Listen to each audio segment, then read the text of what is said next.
Hello coin collectors out there, welcome back to the Big D Coins channel.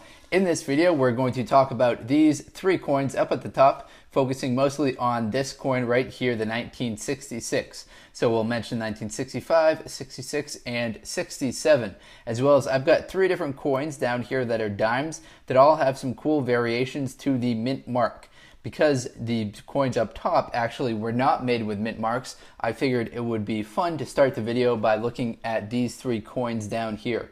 Now, the earlier coins did not have the mint mark included on the master hub. So the mint mark was stamped or pressed separately than the regular design, so therefore we have some variations in the different mint marks. Now on the left we've got a 2015, so going forward they're all going to be pretty standard, like that P we see right here. And then this one right here, we see it located directly over the 3.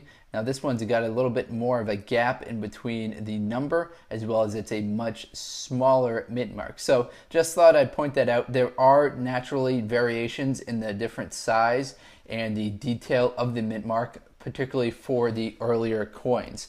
Now let's swipe these ones out and bring in these ones right here. So we've got 1965, 66, and 67. Now it's important to also understand what was happening in 1964 as well. The 1964 Roosevelt dimes still had 90% silver in them. And guess what happened, people? Everyone started hoarding them, just like I would if I could get my hands on 90% silver directly from the bank in kind of high supply. So everyone started to hoard the dimes as well as the quarters in 1964, and that led to a very big coin shortage. So the United States Mint, in their creativity, decided to remove the silver from the coins, which I agree was probably a good idea because it got too costly based on the silver prices and the fact that people were hoarding them to make silver coins going forward for regular circulation. They also decided to remove the mint marks as well as stop making proof sets. Now the reason why they removed the mint marks is because they thought people were trying to build set registries of these coins. They were getting excited by the mint marks, so they try and get one from each mint, and that led to even more hoarding. So from 1965, 66, and 67, you are not going to find any that have the D or the S or the P mint mark on them. However, they might have been made at those three mints. They were made at all three of the mints. They just didn't have a mint mark on them. So as you can see, we've got 1965, 66, and 67. And the results of that were that these 3 years had very high mintages to them. So 1965, we saw 1.6 billion produced. 1966, we saw 1.3 billion produced.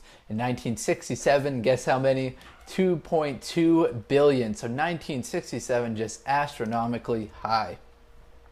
Now I want to focus mostly on this one right here in the center, 1966. So this actually had the lowest of the three mintages, but because there are over a billion made, you're easily going to get your hands on this coin. Unfortunately, there isn't any silver in it.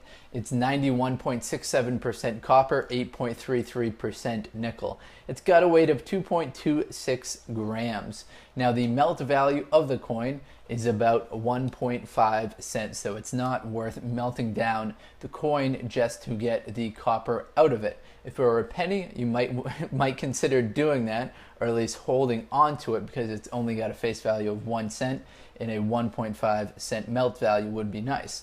However, this one right here, face value of 10 cents, melt value of only 1.5 cents. Now I want to bring back the idea that we're talking about with these special mint sets. So the mint declared the Treasury Department specifically declared a coin shortage in 1965. So one of the steps they made was to make special mint sets. So in 1965 they started to make those. 1966 they continued to make those. Now the public was only allowed to order 25 per person. The total mintages of those special mint sets were 2,261,583 in the year 1966.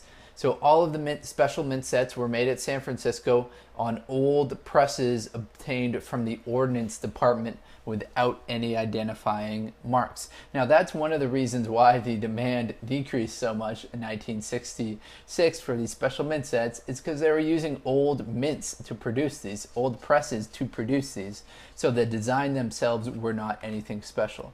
Now if you're looking at your coin and wondering if that is the mint mark down there, unfortunately it is not. That's just the designer's initials that you'll see on all of these coins. So a little bit of more information about what was happening in 1966. So race riots were breaking out throughout the United States, as well as anti-Vietnam War protests were erupting. Walt Disney died of lung cancer, and throughout the world in 1966, India and Pakistan fought a short war, undeclared war, over some disputed area. Now let's get to the PCGS price guide.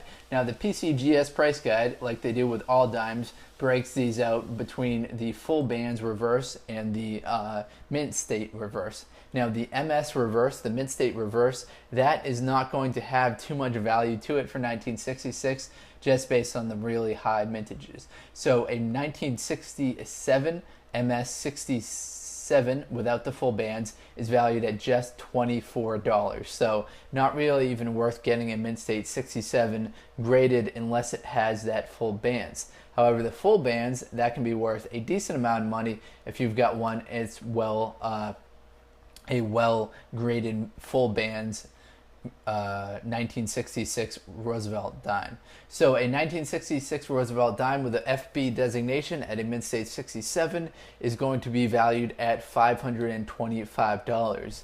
A full band 66 will have a value of $60. A full band 65 value of $52. Now the full bands, which I've talked about kind of at length in this video, is if you look for the torch right here, there's columns kind of running, vertical lines running on the torch, and then there's bands going across the bottom, the middle, and the top right here. Now this one's rather worn out, so let me bring in a newer one. So we see these bands right here. I guess there's none in the middle, but there's one at the bottom, and then there's one at the top. Those are the high point on the reverse of the coin, so those will be the first area to wear out. Now if you've got those full bands, then yours is going to be worth a lot more money.